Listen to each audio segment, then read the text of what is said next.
Welcome to the fourth episode of VSML 2019 Recaps from Reality TV Warriors. My name is Michael Harmstone, and joining me as always is the Canadian who is always amused by the prospect of reading things from boobs and asses, Logan Saunders. Good evening. There's only one intro you're ever going to get this week. Yeah, I feel that one was appropriate. Seeing as though you are the Jamie Trinité of Canada and Japan at the moment for another 6 hours. Yeah, pretty much, yeah. I leave here and I think my plane's at 1 o'clock in the afternoon, which at the time of this recording puts me taking off from Japanese airspace in 12 hours. So by the time this comes out, you will be somewhere in the Philippines. Yep, unless you edit it as quickly as the person who subtitled the episode. Which I will not be doing because I'm halfway through editing the Hunted podcast at the moment. I see. I haven't seen episode 3 yet. I think I only had like 5 minutes left of episode 2 to watch. Yeah. Was there anything that really happens in those last 5 minutes? Well, there's always a cliffhanger of some description. Right, that's how they do it. And 6 episodes total again this year? Yep. Makes it easy to catch up on it. Yeah, this week's one was good. I like how they just catch the guy right away in the truck. There's Brett the Hitman Hart. So previously, the final 9 lamented the loss of Evie. They succeeded in coming as Trez, but Jamie and Evelyn didn't have faith and cost them €1,500. Niels was gifted a useless yoker, but Evelyn won 3 in a tense game of Jenga. Meryl found an exemption in her yoker and used it, before the cliffhanger of the episode left only Nikki and Robert in danger. And I gotta give it to you, Michael. I think this was the plan. I think whenever Nikki herself would be executed, I think they were going to do it this way no matter what. I think they were as well. Because she has by far the biggest following in this whole cast, right? As far as I'm aware, yes. So it wasn't a surprise to me, especially when I started getting messages, even before I'd watched the episode, lamenting the loss of Nikki, but I kind of knew it was going to happen as soon as they left a cliffhanger. Yeah, I think even if it was like down to Final Four, or if it was the first round, this is how they were going to do it. I think they were always going to do a cliffhanger of some description for Nikki's elimination, just to try and eke another episode out of her followers. Yeah. But other than that, there's no payoff for the show itself or for how the game runs. It's like, oh, that person just gets executed 2 minutes into the episode. They don't really get to interact with anybody else when they say goodbye, which kind of sucks as a contestant. They don't get that last farewell with your new friends. It has the fun effect of everyone complaining about putting points on Nikki on the official app this week, which, to be fair, only 4% of people did. But still, I saw enough bitching comments going, oh, you're going to give us our points back that we put on Nikki even though she wasn't in the episode. Well, no, you should have had better suspicions. Nikki was my least suspected person all 3 weeks. Yeah, I think I had her at the bottom or second to last behind Cena. So, it's obviously a huge loss for us, given that we love Nikki. She's one of my favourite characters of the season. But it's not a surprise, given that she was never, ever, ever going to be the mole. Ever. Yeah. Producers are probably annoyed that the first 2 exits were their 2 most recognizable people. Well, this is what I said last week. I said in the fact that the 2 probably most famous people are Nikki and Evie, and both of them went straight away. Yeah, none of them seem to be too remissed by their early exit either. They're like, back to real life. As much as real life is YouTube and hosting Survivor. Yeah. And the curse of the YouTuber second boot continues as well. There's been 2 YouTubers who've ever appeared on Vidum, and both of them have gone out second. Well, you can't spell YouTube without the syllable 2 in there, so I guess there's that. It's not YouThreber. And Nikki says that she's not good at reading people, so she should just go back to makeup. Well, no wonder she can't read people, because everyone was going all natural. That was her downfall. Everyone needed a great foundation, a foundation of trust or distrust, depending on how you look at it. And also, she would have had to crouch to actually be able to read them. That's true. Maybe that's why she had such a tough time reading people, because she's like 10 feet taller than everyone else. Like, you need to give platform shoes and ladders to be at eye level with Nikki. So then we have the titles, and that confirms that the yelp in the titles after we see the image of the rooftop execution is Jamie. We saw it again in the previously section of him just being very enthusiastic that he wasn't executed and not able to speak to people. And then everyone travels from Medellin to Guatapé, where Pablo Escobar's country home was. Yeah, I'm not surprised Guatape was picked as a location, considering when I was in Medellin, it was offered as a day trip where you could go to Guatape and back. You just have to leave really early in the morning because it is a fair distance away. But it's like that thing you do if you have an extra few days in Medellin. Did you go there? No, that's why it's kind of funny the timing of when they went to Guatape when I wrote my article this morning saying Barcelona, Medellin, and now Tokyo are three cities where doing the standard 3 days isn't enough.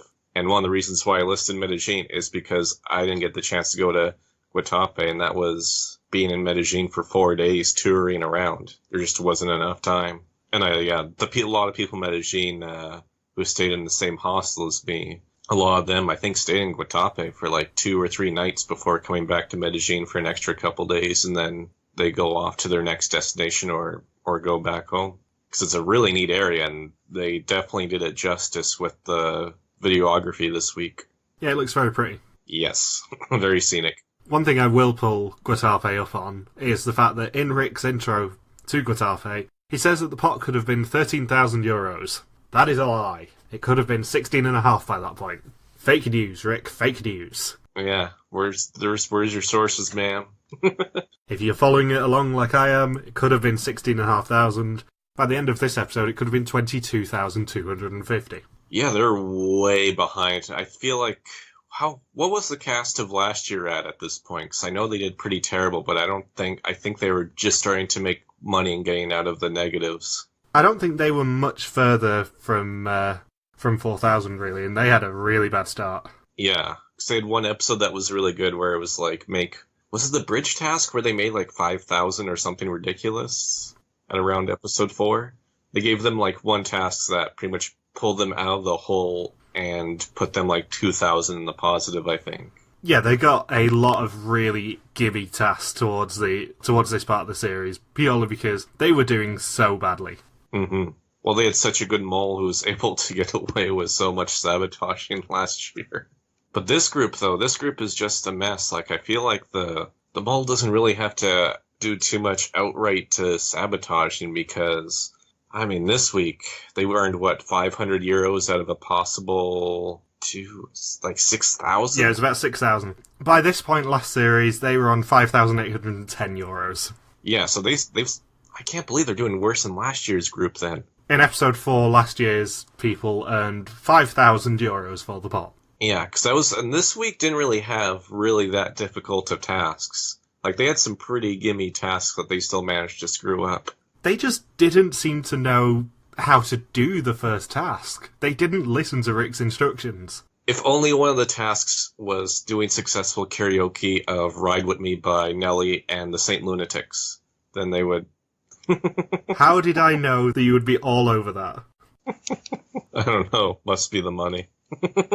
Also, purely from looking up these figures, I've just found out that last night's episode, because we're recording this on Sunday, last night's episode had a 43% market share. Is that good? That means 43% of the Netherlands who were watching TV at that point were watching Vidum. Wow. Canadian television would kill for those numbers. Any television would kill for those numbers. I don't even think England's World Cup matches got that higher market share last year. Yeah, that's enormous. That's insane. That's like half.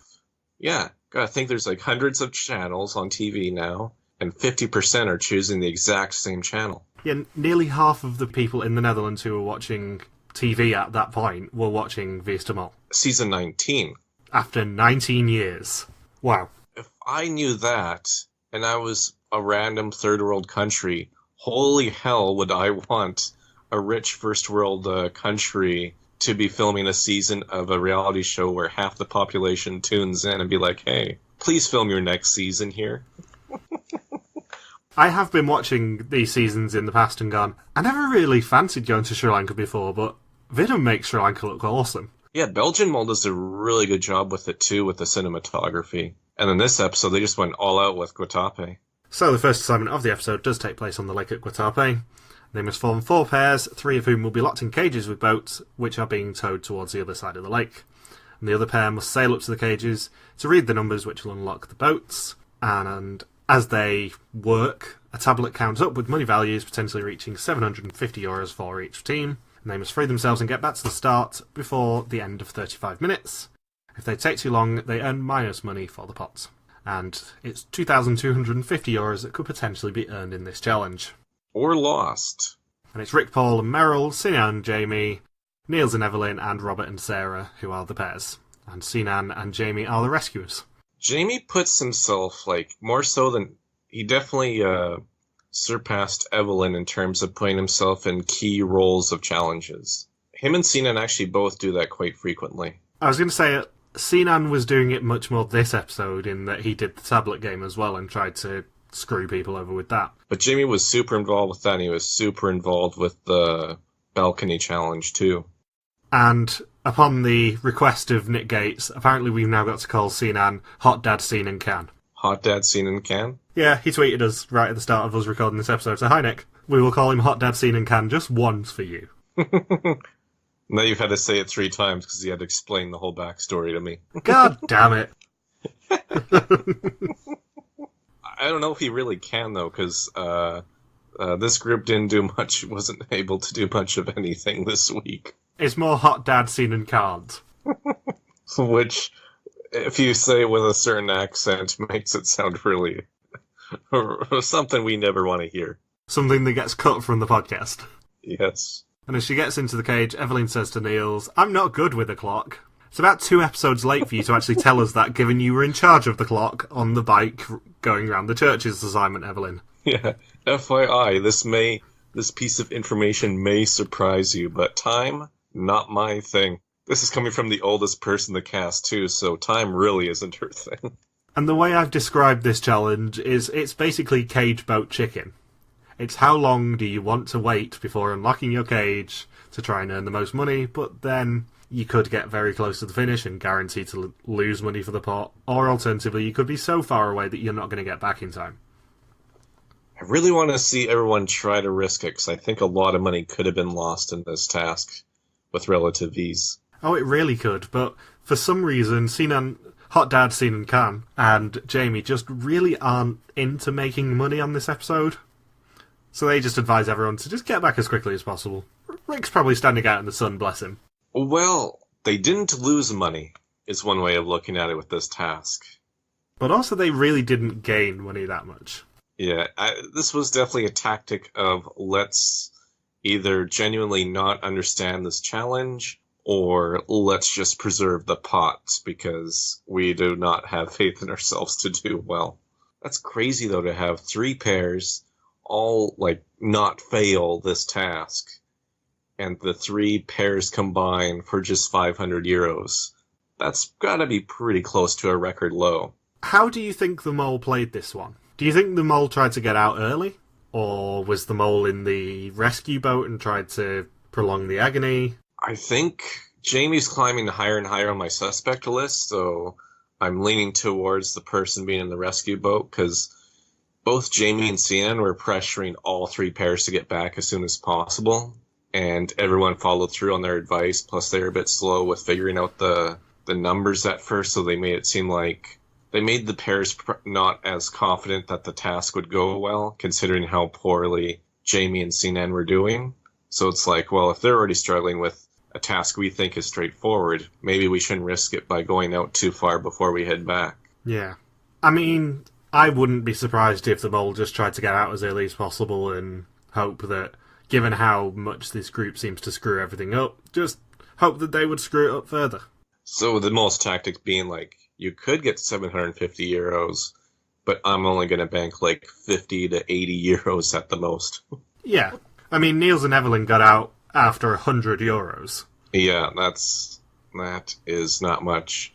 All right, so yeah, Evelyn says she's not good with the clock. Niels plays around with the lock, but I think he was just trying to throw suspicion onto himself in that moment, pretend to be oh, I'm sabotaging this, but he made it way too noticeable. So he's still not on your list then, is he? He is now by the end of this episode, because he does some other sneaky things that he's now number 4 in my suspect list out of 7. So he made it to the midway point. Go Niels! Yeah. So yeah, Evelyn opens it, and they jump in the boat at €100, and then they argue over the directions, and Robert and Sarah argue over timing. I think with Evelyn, it's probably a good thing she goes home this week, because if you suck at directions and you suck with time, you're not going to succeed at too many challenges on the mole. Those are like the two things you need to be good at, is directions and time. And I think I might have spotted a clue in this challenge, and I don't know what it's referring to. Okay. So, there was a number on Robert and Sarah's boat that was quite visible at a few points. And it's the sort of thing that they love to hide in challenges. And it was 371285267. And I've looked it up with the translating it on a phone keypad and stuff, and it doesn't have any logical sentences come out of it. But I certainly wouldn't be surprised if it does end up being a clue. Like, even if you translate it to just directly to letters like 3 is C or anything like that, or an X. Well, surely it would spell out de Mol is Niels. Niels the mole. Yeah, something like that. Be funny if the clue was like Niels is not the mole. You mean like they did with one of the celebrity moles when they specifically said it was not a model? Oh, Mole 5, yeah, when they said not Allie. Because of Angie and Frederique. And Robert and Sarah release at €150, and Rick, Paul and Meryl are the only people who actually get this challenge and want to release as late as possible, but Jamie and Sinan decide to try and pressure them into not doing it. And they succeed. Yeah, and thanks to Meryl's faith in Jamie for some reason, because she describes him as a weakness, they release at €250. Everyone gets back in plenty of time, so they only earn €500 out of a possible 2,250. I wonder if it was more about playing if you're the mole or the other contestants trying to draw suspicion, that if you have Jamie and Sinan yelling at you to come back right away, that you're just gonna cave in to look a bit more suspicious. I don't know. I think, let's be perfectly honest, unless the mole is in the rescue boat, it's physically impossible for you to earn the 2,250 on this one. Yeah, they could have just circled or, started puncturing holes in the rescue boat. That would have been hilarious. And Meryl is unhappy that they didn't get much money. I would hope all of them should really be disappointed in themselves. They should all hang their heads as low as humanly possible. How low can you go? Well, if you're Nikki, the answer is not that low. Otherwise, you'd have severe back pain, and all of your money is going to be spent on Robaxacet. Can you tell you used to work in a pharmacy? 5 years, Mike. 5 years. And we make up a new word. Rick Paul busts out a new word called Barakamaka, which sounds like Barack Obama's mama.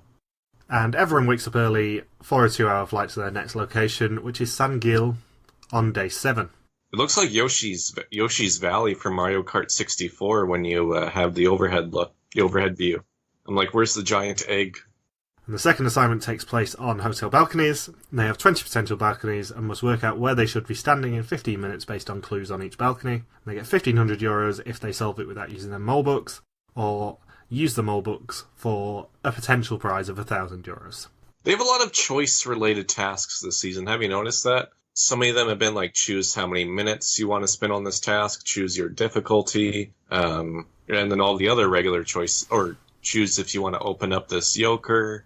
It's a lot of Kelly Rowland dilemmas. Oh, and whilst they solve, there's 2 men serenading them, and the challenge title is Serenade, which I think might be another clue as well. I suspect if you translate the lyrics of that song, it probably gives you a hint. No, it's just that Niels is a singer, so that's why. Well, I kept hearing the word balcon whenever they were singing, which I'm assuming, even without doing basic research, is the Spanish for balcony. No, means horse feet. So, if that ends up being a clue as well, I'm going to be very smug. Yeah, Niels had a lot, or later on the coffee task, Niels will have just music-related facts about coffee on his clothing to fit in with him being a musician. Interesting.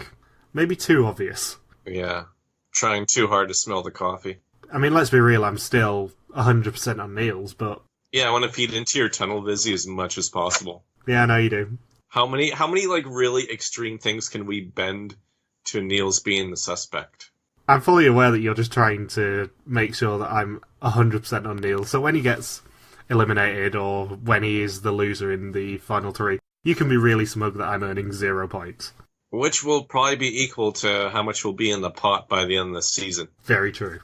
Also, Sinan trying to run is hilarious to see in the balcony challenge. I think we're just both now watching Sinan all the time because he's our favourite person to tease.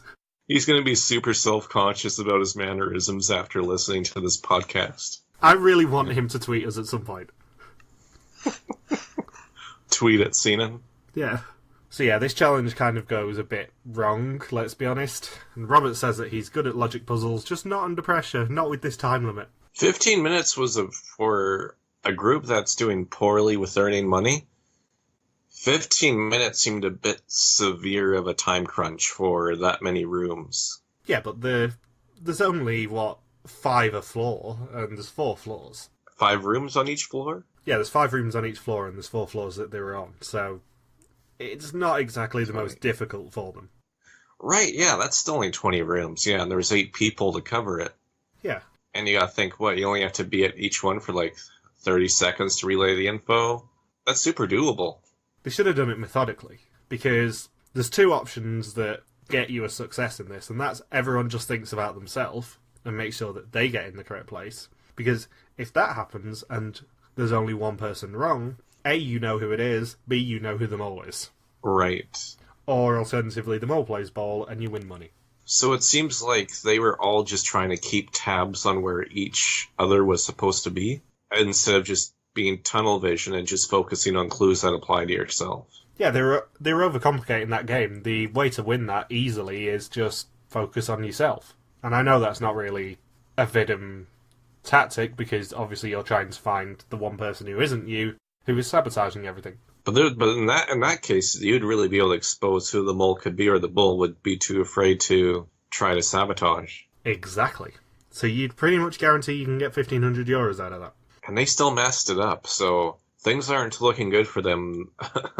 When this is already, 4 episodes in, there's 4 more left? They were focusing on each other and basically just shouting at each other rather than doing the logical thing of focus on yourself and make sure you win. And only half of them were in the correct rooms? Yeah. Yeah, 4 of the 8 of them were in the correct rooms. I like how Rick, Paul, and Sarah said they trusted each other, and then they just completely ditched each other before the end of the challenge. And Meryl and Sinan were just kind of hanging out. Sinan sits in the chair. Just chilling. You can't say he was sabotaging anything, he just was like, I know I'm supposed to be here. My corns. Sinan wrecked enough in 7 minutes to not have to care about anything else. I haven't bought my new Dr. Scholl's yet. I can't possibly go up and down these stairs anymore. Have you seen my foot fungus? So yeah, this entire challenge just ends up being a mess because no one learns what they're supposed to do. And Rick Paul just starts dancing in one of the rooms. He's not even paying attention to the challenge. And then Evelyn doesn't do well with, anything. It's a real shame Evelyn's gone, because it became blatantly obvious that she was not the mole. She's just a really erratic older lady. I don't know about erratic, or just isn't very good at challenges or thinking through things logically. I wonder if they're going to start earning a lot more money now that Evelyn's out of the picture. Because she can't be in a key role anymore. She can't talk people out of saying, oh, no, we're not going to go for the one that earns more money, or, oh, I'm not going to be the one in charge of the clock. Well, the fun part of this is the, not even really part of the episode. It's the fact that once the challenge ends, everyone just loses their shit with each other. Yeah. They really tear into each other. Pretty much all alliances go out the window because of this. I don't think there was any conversations between 2 players at all the rest of this episode. No, I know that Brig kind of mentioned this when he watched the episode, but this is the first time in a long while where people aren't laughing off the mistakes that each other are making. They're really starting to take it a bit personally. Yeah, that's very rare for the mole in general. Everyone usually gets over it within either a few hours or by the next day. Yeah, they don't seem to be getting over it. Yeah, because a lot of it is just people saying, oh, well, I was just instigating that argument to draw more suspicion or push that person's buttons to see if I could get a real reaction out of them, or an honest reaction. In this case, no, they're just legitimately pissed off with each other. They're taking it super personally. Yeah, which is great for them all. Yeah, it's great for them all, but it's also great for those of us who are going to be at the reunion, because it's going to get argumentative. I'm going to have so much fun. The final three will all have to be sequestered from each other during the reveal. They all find out from a computer screen because we can't trust them to actually be in the same room anymore. So typing in their own names for the execution is going to have to be a regular thing, not just a one-off twist to extend Nikki's 10 minutes of fame. Yeah. What I noticed this week is the women had almost no airtime. Sarah got a little bit of airtime, then Nikki got the second most amount of airtime, and then Meryl got like one scene, and I don't think Evelyn was seen from at all this whole episode. It was all Rick. There was a ton of Rick Paul coverage, a lot of Jamie, a lot of Niels, and then a little bit of Sinan and Robert, and then just a couple scenes of Sarah, and yeah, the rest of the women, no airtime given to them at all.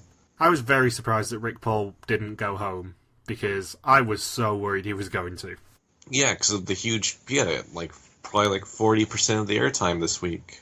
But maybe he's the only one that's providing entertainment in the eyes of production, so they're just gonna just keep giving him confessionals. Because he's the only crazy guy left. He's the most reliable narrator left. And then Niels has just gone from a guy who's playing it hard to a guy who just seems to be depressed and angry and frankly borderline bipolar from now on. But in more happy news, day 8 is Jamie's birthday, and they give him a custom Jenga set, balloons, and obviously a cake from Robert.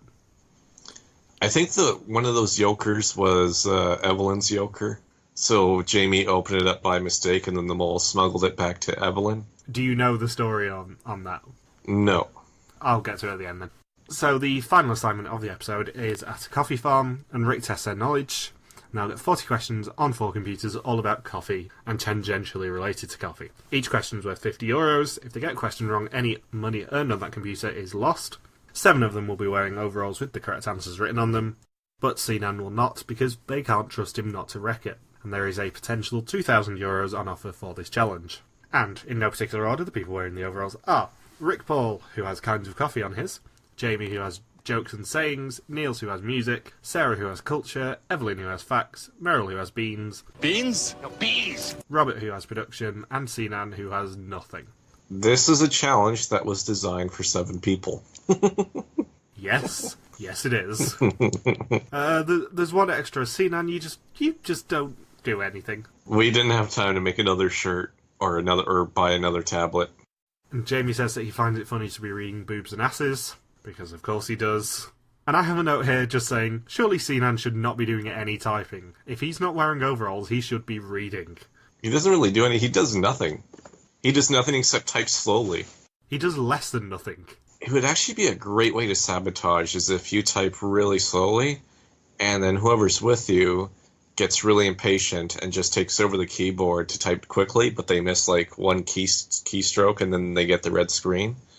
Which did happen 2 out of 4 tablets, I think, was the case, where Sinan was too slow, and then Niels or Jamie would jump in, and then it's a wrong answer.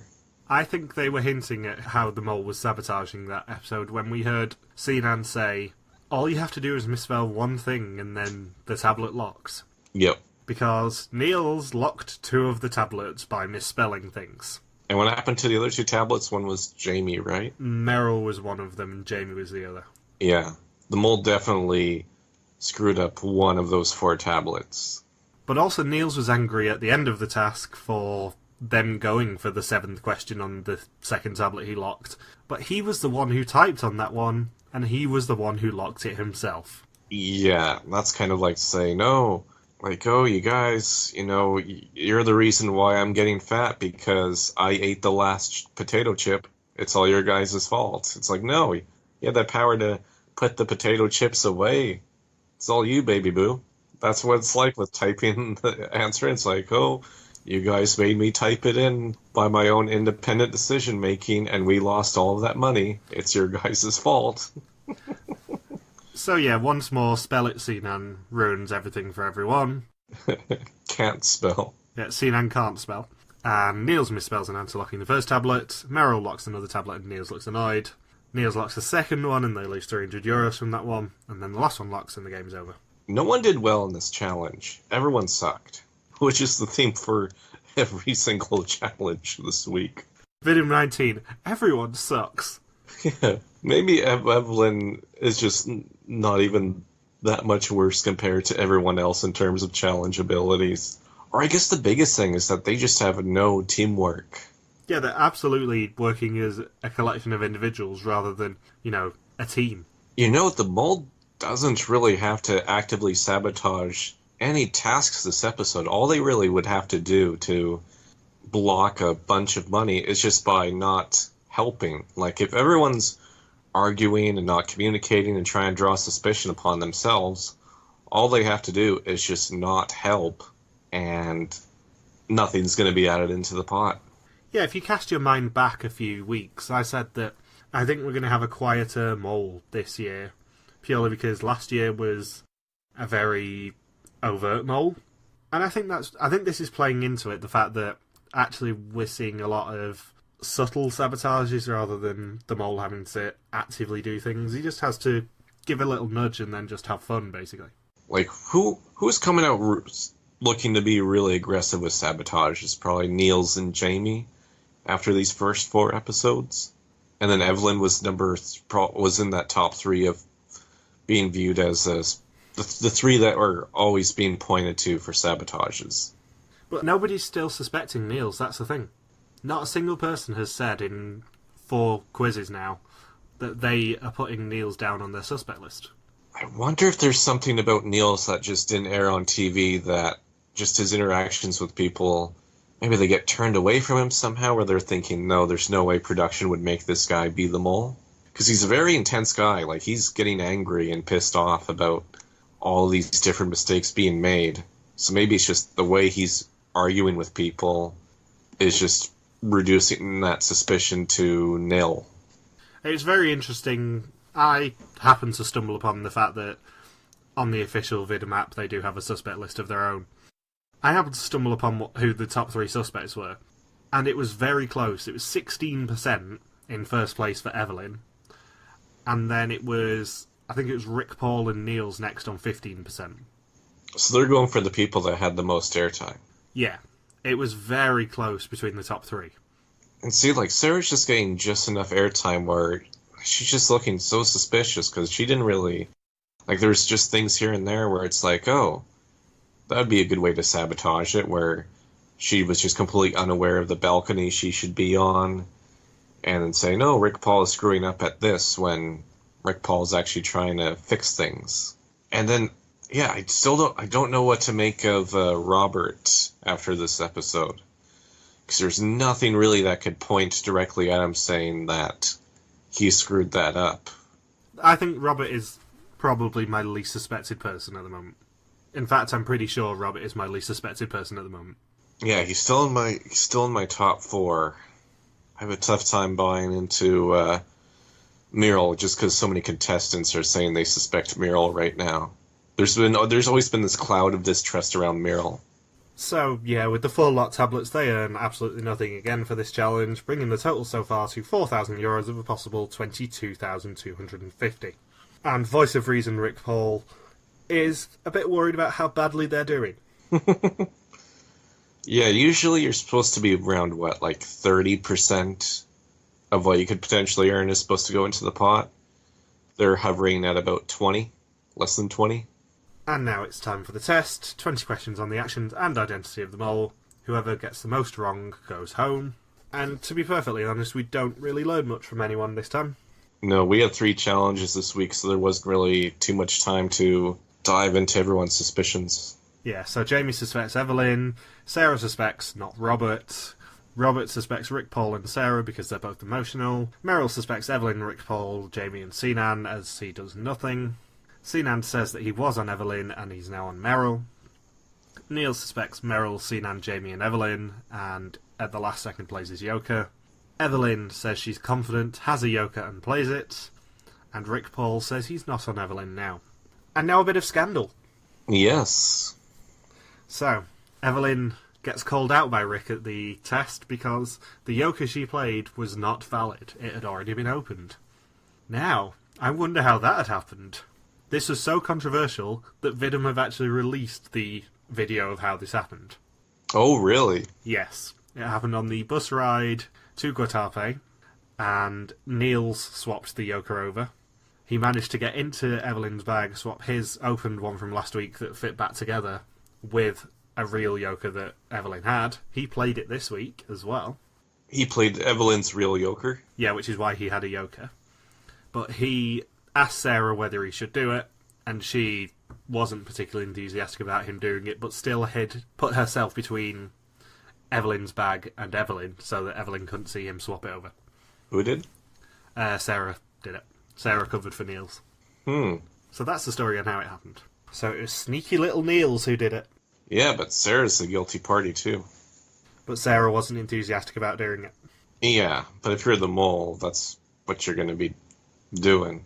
You have to gain you want to gain the trust of somebody who is going to make sure no one trusts each other in challenges. If, say, I don't know, Mussolini or something like that was one of the Vidum contestants and I was the mole, it's like that Mussolini guy is really going to screw up the group dynamic and really have a strong personality and get in the way of us getting tasks done. How about I gain his trust and like cover for him with all these different challenges so that he can stick around for a bit and everything just gets thrown into complete chaos. So Niels, Meryl, Jamie and Sinan all get green screens before Evelyn gets the red screen and goes home crying. This was a brutal execution scene. Everyone was so shocked because I think a lot of people suspected her, including me. Well, a lot of people suspected it, but also she felt really betrayed. Especially, yeah. That was... I think once you start tampering with other people's advantages, that's what makes me not want to suspect Niels, because that was... If I'm the mole, I would find other ways to sabotage things and not... I guess what I'm trying to say is, if you're the mole, you don't want to make it, the experience, not fun for everybody. Like, you don't want to be a huge douchebag for, like, the 2.5 weeks and make the contestants completely miserable. Like, that's not what your role is supposed to be.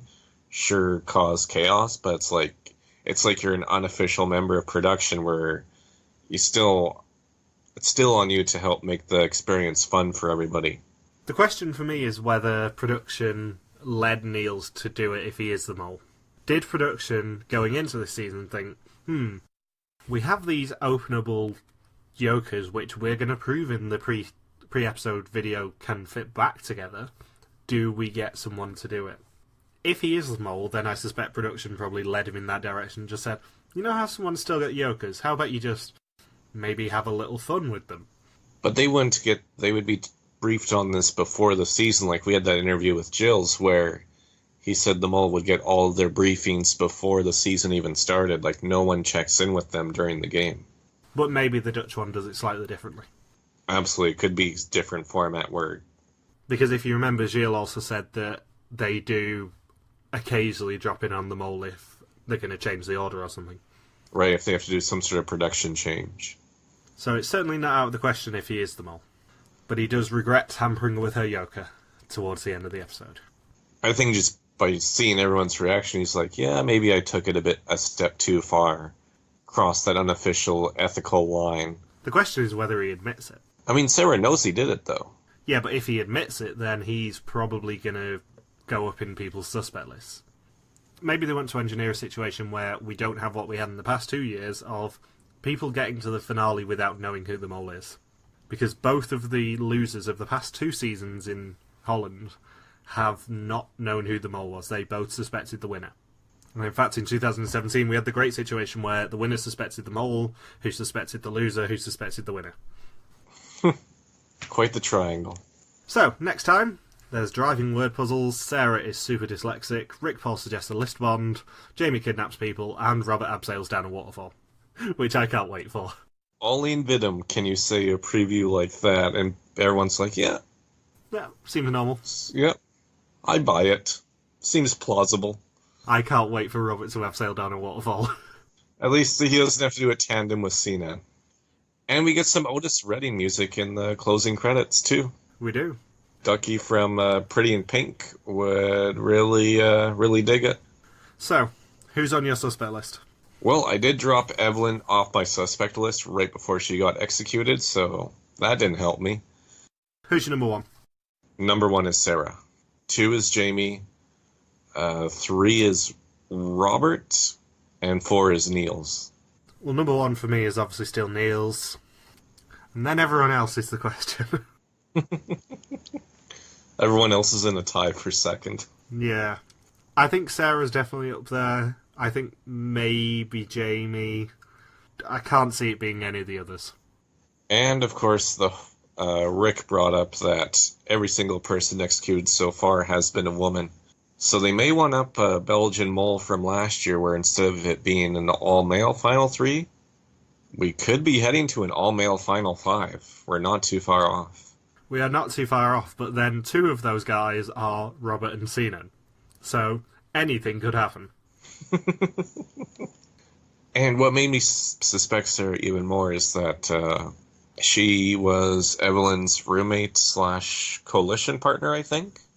So typically, either your coalition partner is your number 1 suspect, or they're your last suspect. It's always one of the two. So I'm thinking Evelyn didn't suspect Sarah as the mole, and that's why she's executed right now. But also, Evelyn doesn't tell us who she's suspecting this week, but everyone who suspected Evelyn would have got points for questions like, which boat was the mole in on the cage boat challenge, if it's Niels. So if everyone was on Evelyn, and Evelyn wasn't on Niels, then they get points from that. Right, and they'd be safe, and then she'd for sure be executed. Yeah, I wonder if everyone's just going to be suspecting Niels was the mole then. So, who do you think's going next week? We haven't heard anything from Meryl for 4 episodes now, so I can't see her lasting too much longer. I got a feeling she's got to be next.